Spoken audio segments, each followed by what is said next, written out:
खैर चलिए, आज के इंटरेस्टिंग मैनेजमेंट वेद सर के पास चला जाए नतीजों पे, और नतीजों के साथ साथ वेद सर जब जुड़ते हैं तो इंडस्ट्री का आउटलुक, मूड, माहौल का जायजा भी वेद सर से मैं लेता हूँ। नतीजे दिखाइएगा जरा प्लीज। रेवेन्यूज में 10-11% का उछाल, इबिटा 17% साल दर साल इंप्रूव होते हुए नजर आए, पर मुनाफा 6-6.5% गिरा। 6-6.5% मुनाफा। मैं अभी कह ही रहा था जब नंबर्स किसके पढ़ रहा था मैं, अदानी पोर्ट्स वगैरह की, कि प्रॉफिटेबिलिटी के नंबर्स पे इस बार मत ही देखिए। सबके में एक्सेप्शनल है, सबके में एडजस्टमेंट है। I am assuming Ved sir अपने में भी वो लेबर कोड के एडजस्टमेंट्स आपने प्ले आउट करे होंगे। अगर मैं सही हूं तो आपने वो मेंशन करा था 30 करोड़ का एक्सेप्शनल, तो अगर मैं 30 करोड़ जोड़ दूं तो एडजस्टेड पैट मेरे ख्याल से साल दर साल 25% जंप करता हुआ नजर आना चाहिए आपको। उसको ऐसे देखिए वेद सर। पहले तो ये लेबर कोड के लिए जो प्रोवाइड फॉर करा है, ये वन टाइम है या सब्सिक्वेंट क्वार्टर्स में रिकरिंग इंपैक्ट मार्जिन्स पे देखने को मिलेगा? तो ये वन टाइम ही है। और आशीष जी, जैसा कि आप बता ही रहे हैं, सब कंपनियों के लिए हमारे यहाँ पे भी ये वन टाइम एक्सेप्शनल आइटम है। 30 करोड़ का इस क्वार्टर में इम्पैक्ट है। गोइंग फॉरवर्ड इसका ज़्यादा कुछ इम्पैक्ट नहीं है।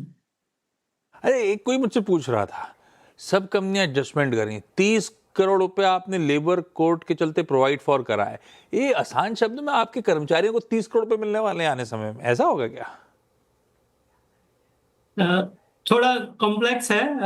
ये ज़्यादातर जो हमारे यहाँ इम्पैक्ट आया है वो ग्रेचुटी और लीव एनकैशमेंट, या जो अभी नए लेबर कोड आए हैं उसमें वेज की डेफिनेशन जो चेंज हुई है, उसकी वजह से जो मिनिमम जो आपकी टोटल सैलरी है उसका 50% उन्होंने बोला है, उस पे आपको ये बेनिफिट देना है।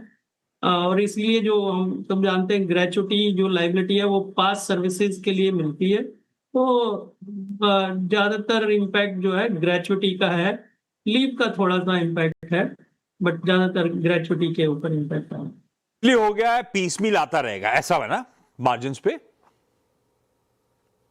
Going forward I don't think ये इसका इम्पैक्ट इतना है, क्योंकि वो जो पास सर्विसेज का आ जाएगा। गोइंग फॉरवर्ड जो हमारा स्ट्रक्चर है उस पे मुझे नहीं लगता कि एडिशनल इम्पैक्ट इसकी वजह से हमें देखने को मिलेगा। ठीक है, अब आइए जरा कोर। 10-11% रेवेन्यूज में उछाल था, वेद सर कहां से मदद मिली? ब्रेकअप क्या है? ब्रेकअप से मेरा मतलब है एक्सपेंशन, उसका फायदा। एक्सपेंशन मतलब टेस्ट सेंटर्स और खोलना, अपने मेन्यू में और टेस्ट ऐड करना, उससे फायदा मिल सकता है। दूसरी तरफ ये रेवेन्यू मोमेंटम इसलिए भी आ सकता है कि आप प्राइस इंक्रीज ले रहे हो। 10% का गणित है, कुछ प्राइस इंक्रीज भी लिए थे क्या हमने? नहीं, मैं पहले प्राइस इंक्रीज पे ही आता हूँ आशीष जी। बल्कि हमने तो प्राइस काटे हैं। आपको ध्यान हो, हमने जीएसटी का जो बेनिफिट हमें मिला ऑन रीएजेंट्स केमिकल पे, जो जीएसटी कम हुआ उसका जो बेनिफिट आया, हमने वो पास ऑन किया है कस्टमर्स को। एंड आई थिंक हम अकेली कंपनी है जिन्होंने ये जीएसटी का बेनिफिट पास ऑन किया है। तो उसकी वजह से तो हमने बल्कि प्राइस रिड्यूस किए हैं टेस्ट के। रहा जो ग्रोथ आई है हमारी 10-11% के बीच में, उसका हमारा सारे ही एक्शन है। जीसीपी मैं कहता हूँ, कई बारी ज्योग्राफी एक्सपेंशन भी है, हमारा नेटवर्क एक्सपेंशन भी है, जो चैनल हम बोलते हैं चैनल एक्सपेंशन, जहाँ पे हमने कुछ 15-20 लैब इस साल भी हम खोल रहे हैं। पिछले साल 18 लैब हमने खोली थी। 700-800 कलेक्शन सेंटर हमारे खुल रहे हैं। और उसके अलावा हमारा टेस्ट मेन्यू है, जो स्पेशलाइज टेस्ट में है, वो हमने काफी सारे टेस्ट इस बारी बहुत सारे ऐड किए हैं, जो कि we are the first one to introduce in India. तो ये सारा मिला के geography expansion plus test menu plus channel expansion, और एक जो हमारा पोर्टफोलियो स्वस्थ फिट, जो कि पैकेजेस, इस बारी उसका कंट्रीब्यूशन 26% पहुंच गया है। उसकी भी ग्रोथ 20% से ज्यादा रही है। सो ये सब मिला के हमारा जो ये चारों पांचों चीजें, इसने बड़ी हेल्प की हमें 10-11% की जो हमारी ग्रोथ आई है। जीईटी, ज्योग्राफी एक्सपेंशन और टेस्ट मेन्यू, ये सही है। अच्छा, रेवेन्यूज 10.6% बढ़े वेद सर। पेशेंट आपका वो प्रेजेंटेशन का पहली प्लेट, रेवेन्यूज 10.6% बढ़े, पेशेंट्स 2.7% बढ़े, इवन सैंपल्स 7.8% बढ़े। ये क्या कम पेशेंट, उनका वॉलेट शेयर ज्यादा, ऐसा है ना? यही मतलब हुआ ना? तो इसमें मैं क्लैरिफाई कर दूं आशीष जी, ये Q3 वैसे ही हमारा थोड़ा म्यूटेड होता है क्वार्टर, बट इस बार ही एक एक्सेप्शनली हमने अनयूजुअल देखा है, जो फीवर और फीवर रिलेटेड जो टेस्ट होते हैं जो बहुत ही कम वैल्यू के हैं, लेकिन पेशेंट बहुत आते हैं, उसमें फ्रीक्वेंसी बहुत रहती है। जैसे अगर मैं बात करूं डेंगू, तो उसके प्लेटलेट के काउंट जो होते हैं वो बहुत फ्रिक्वेंटली होते हैं, तो वो इम्पैक्ट है इस क्वार्टर में हमारा वॉल्यूम पे। बट अगर आप देखेंगे YTD हमारा वॉल्यूम ग्रोथ पेशेंट का 4.4 है परसेंट की ग्रोथ है, और टेस्ट जो वॉल्यूम है, जो कि रियल वॉल्यूम मेजर करते हैं हम, टेस्ट वॉल्यूम, वो कहीं 9-10% की ट्रेजेक्टरी में है। आने वाले टाइम में मुझे लगता है कि ये जो पेशेंट वॉल्यूम है इस क्वार्टर में जो है वो एक्सेप्शनल है, बट 4 से 5% का पेशेंट वॉल्यूम और 9-10% का जो टेस्ट वॉल्यूम है वो सस्टेनेबल है।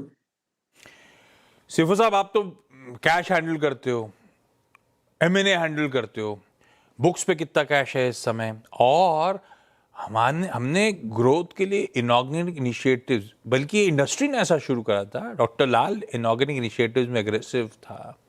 क्या अपडेट उस फ्रंट पे? जब मैं अपडेट पूछ रहा हूँ तो वो दक्षिण भारत में उतरने का मन बनाया था, कुछ अनाउंसमेंट आया नहीं है। तो यस, जो कैश है हमारी बुक्स में अभी भी बड़ा हेल्दी बैलेंस शीट है हमारी, और 1400 करोड़ से ज्यादा का कैश हमने रखा हुआ है। उसका वही है, हम बिल्कुल हमारे प्रयास जारी है, या मैंने हमारे एक स्टेटेड स्ट्रेटजी रही है, और स्पेशली जैसे आपने बताया साउथ साउथ एक फोकस एरिया है डेफिनेटली, जहाँ पे हम अग्रेसिवली देख रहे हैं। अभी बताने के लिए कुछ नहीं है, बट आशीष जी मुझे लगता है, मैं बड़ा कॉन्फिडेंट हूँ, आने वाले टाइम में हम जरूर ये M&A से अपनी कोई ना कोई साउथ फोकस, या हमारा जो वेस्ट में है कोई टक इन डील्स, इस तरह की हम जरूर करेंगे, और उसी के लिए हमने ये कैश बचा के सर, ये दक्षिण भारत में टक इन डील होनी है या कुछ बड़ी तैयारी हो रही है? पता नहीं, मुझे याद पड़ता है लास्ट क्वार्टर के बाद मैंने कहीं पढ़ा था कि आप कुछ बड़े एक्विजिशंस की तैयारी कर सकते हो दक्षिण भारत में। पता नहीं वो सही है नहीं, वो आप डिफाइन करो। और जब आप कह रहे हो एग्रेसिव हो आप, तो मतलब बात कहां तक पहुंची? टारगेट आइडेंटिफाई किए, टारगेट आइडेंटिफाई करने के बाद हो सकता है वैल्यूएशंस के मतभेद हो, हम पहुंचे कहां तक है या अभी तक आइडेंटिफाई नहीं करा है हमने? नहीं, वो बातचीत चलती रहती है। देखिए, आइडेंटिफाइड और बातचीत तो हमारी कंटिन्यूअसली होती रहती है। जहां तक साइज की बात है, वो साइज से कम ज्यादा हमें स्ट्रेटेजिकली अगर कोई एसेट हमारे सिस्टम में फिट होती है, वो ज्यादा इंपॉर्टेंट है रादर देन साइज। ऑब्वियसली हमारा प्रेफरेंस एक लार्ज डील का और एक मीडियम साइज सब्सटेंशियल कोई अच्छी डील का है, लेकिन उससे ज्यादा हमारे को ये स्ट्रेटेजिकली जो हमारे सिस्टम को सूट करे और हमारे पूरे ओवरऑल बिजनेस को कॉम्प्लीमेंट करे, वो ज्यादा इंपॉर्टेंट है rather than size। दूसरी तरफ वेद सर, आप बैलेंस शीट संभालते हो और फिर इंटरनेशनल बिजनेस भी आप ही देखते हो, कई सारी ज्योग्राफीज में आप ऑलरेडी ऑपरेट करते हो। डॉक्टर लाल के कंसोलिडेटेड रेवेन्यूज में इंटरनेशनल बिजनेस का कंट्रीब्यूशन क्या है? और ज्योग्राफी जब ऑपरेट करते हो, मुझे पता नहीं, मैं अज्यूम करके चल रहा हूँ EU में बहुत ज्यादा एक्सपोजर नहीं है। अब जैसे US की डील के कंट्रोल्स तो मेरे पास है नहीं, EU में बाजार खुलना, शायद खुले हाथों से धंधा इजी पड़े, ईज ऑफ डूइंग बिजनेस बढ़ रहा हो, ऐसे में वो कॉन्टोर्स देखते हुए डॉक्टर लाल पैथलैब जैसे कंपनीज इंटरनेशनली अगर एक्सपैंड करने का मन बना रही है, तो इन ट्रेड डील से आपको फायदा हो रहा है क्या, या होएगा क्या लॉजिकली? बिल्कुल Ashish ji, I think EU की डील से या US की ऑब्वियसली एक पॉजिटिव माहौल तो है ही। और मैं बता दूं, इंटरनेशनल बिजनेस अभी अभी हमारा बहुत छोटा है, बट हम अभी भी 28 कंट्रीज से सैंपल लेके आते हैं अपने सिस्टम में। ऑन ग्राउंड हमारी ऑपरेशंस जो हैं अभी नेपाल और बांग्लादेश में ही है, बट आने वाले टाइम में हमारा हमारा फोकस है कि कहीं मिडल ईस्ट और Africa, CIS, south east Asia, UK से भी हमारे पास कुछ सैंपल आते हैं। डेफिनेटली ये EU की ट्रेड डील हेल्प करेगी, अपॉर्चुनिटी बनती है, बट जल्दबाजी होगा कुछ कमेंट करना इस पे। बिल्कुल ठीक है, अभी फ्रेश फ्रेश तो डील ही साइन नहीं हुई है, उसके कॉन्टोर समझना, उस बिजनेस की मैपिंग करना, वो सब अपनी जगह ज्योग्राफीज की। खैर Ved sir, thank you so much आज जुड़ने के लिए। इंपॉर्टेंट दिन, आपसे इंटरेस्टिंग दिन बातचीत हो रही थी। थोड़ा सा मैं कॉम्पिटेटिव इंटेंसिटी स्पेक्टर की, पर वो अगली बार जब आप जुड़ोगे तो उस पर फिर से बातचीत कर लेंगे हम लोग। थैंक यू आज हमारे साथ जुड़ के वक्त निकालने के लिए। तो ये थे